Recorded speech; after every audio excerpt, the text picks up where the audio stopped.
ఏనుగు శాపం. భూమిపై జీవించే సర్వకోటి జీవరాశుల్లో వాటితో పాటే సమానంగా మనుషులు కూడా ఒకరు.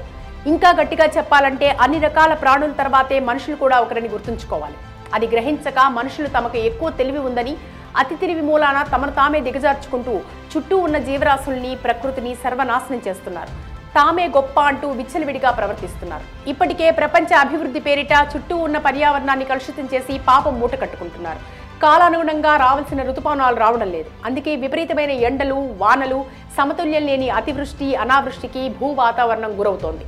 ఇదే తప్పని భావిస్తూ ఉంటే ఇంకొందరు దేవుళ్ల జోలికి వెళ్లటం, మాటలు రాని మూగజీవాల జోలికి వెళ్లటం చేస్తున్నారు. ఇన్ని తప్పులు చేస్తున్న మనుషుల్ని పైనున్న దేవుడు క్షమించినా మనుషులందరినీ తనలో భాగం చేసుకున్న ప్రకృతి మాత్రం అస్సలు క్షమించదు కదా. అందుకే మనుషులు చేస్తున్న పాపాన్ని లెక్కతో సహా మూటకట్టి అంతకు మించి చాలా రెట్లు పగ తీర్చుకుంటుంది. ప్రకృతికి కోపం వస్తే ప్రకోపమై ప్రళయ గర్జనగా ప్రతాపం చూపిస్తుంది. దీనికి ఉదాహరణే భూమిపై జరుగుతున్న భూకంపాలు, ప్రకృతి వినాశనాలు. ఈ నేపథ్యంలో ఇటీవల సంభవించిన కేరళ, వాయనాడ్ సంఘటన కూడా ప్రకృతి ప్రకోపానికి సాక్ష్యంగా నిలుస్తుంది.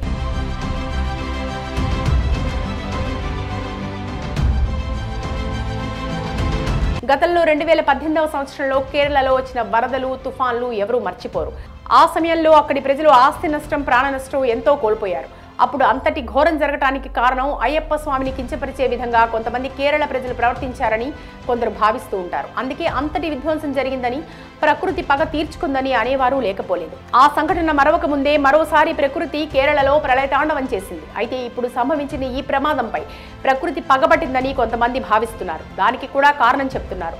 ఇక ఆ వివరాల్లోకి వెళ్తే 4 సంవత్సరాల క్రితం కేరళ వాయనాడ్ సమీపంలో ఉన్న అడవి నుండి గర్భం దాల్చిన ఏనుగు ఆహారం కోసం వెతుకుతూ మల్లాపురం గ్రామంలోకి వచ్చింది. అదే సమయంలో అటువైపు వెళుతున్న ఒక దుర్మార్గుడు ఒక పైనాపిల్ పండులో పేలుడు పదార్థాలు పెట్టి ఏనుగుకు ఆహారంగా అందించాడు. అది తెలియని ఏనుగు విపరీతమైన ఆకలితో దాన్ని తిన్న వెంటనే కడుపులో భారీ శబ్దంతో పేలింది. వెంటనే రక్తం కారుతూ ఏనుగు దగ్గరలో ఉన్న చెరువులోకి దిగి నీళ్లు తాగుతూ తనను తాను రక్షించుకునే ప్రయత్నం చేసింది. ఇది తెలుసుకున్న అటవీ శాఖ అధికారులు ఆ నిందితుడిని అరెస్ట్ చేశారు. ఏనుగుకి వైద్యం చేయించారు. కానీ ఎంత వైద్యం చేసినా ఏనుగు కోలుకోలేకపోవడంతో కొన్ని రోజులకి చనిపోయింది. ఇదిలా ఉంటే ఏనుగు శాపం కారణంగానే వయనాడులో కొండ చర్యలు విరిగిపడ్డాయని, మల్లాపురం గ్రామం కూడా కొట్టుకుపోయిందని, 400 మందికి పైగా ప్రజలు మరణించారని, వేల మంది గల్లంతయ్యారని కేరళ ప్రజలు భావిస్తున్నారు. అయితే ఈ సంఘటనకు, ఏనుగుకు జరిగిన సంఘటనకు ఎలాంటి సంబంధం లేదని ఇంకొంతమంది చెప్తున్నారు. ఏది ఏమైనా కారణం ఎలాగున్నా జీవరాశుల్ని మనుషులు పొట్టన పెట్టుకోవడం చాలా నేరం. అలా చేస్తే ఏదో ఒక ఊహించని శక్తి మనుషుల్ని శిక్షిస్తుందని తెలుసుకుని ప్రతి ఒక్కరూ ప్రకృతిని, జీవరాశుల్ని గౌరవిస్తూ బాధ్యతగా ఉండాలంటూ మరికొందరు అభిప్రాయపడుతున్నారు.